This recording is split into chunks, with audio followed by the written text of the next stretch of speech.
If you're a Michigan football fan, one, you should be following me because I'm posting about Michigan every single day. But number two, I need to know how far down this coaching search would you be willing to get before you said, all right, you know what? Just hire Poggi. Keeping Poggi could be a really bad look for Michigan, and it could just be a disaster. But that being said, what I can guarantee would be a disaster is hiring a coach that isn't quite up to Michigan standard and then having to keep him for 3 or 4 years. For me personally, I would start off offering Kenny Dillingham. I've told you guys multiple times he was my number one candidate from the very jump as soon as I noticed this head coaching position was open. So naturally, after that, I would go back to who is most of your number one options, probably Michigan's number one option, and that is Kalen DeBoer. If DeBoer says no, I'm going back to Dillingham and I'm offering him more money. After that, I'm probably looking around the country at what coaches I can steal. I think one of those guys that you could snatch that is a really good football coach would be Eli Drinkwitz, whether you like him or not. If Eli Drinkwitz tells me no, we're going back to the well, and yet again, we're offering Kenny Dillingham more money. At this point, I do think there would be some type of mystery candidate involved, whether it's a high-profile coordinator, it could even be an NFL coordinator, it could be a coach that we just snatched from somebody else's team.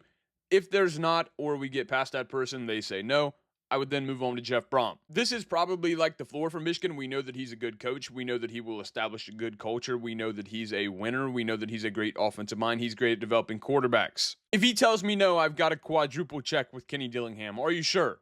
It's Michigan. We're going to win a lot more. You cannot win a national title at Arizona State.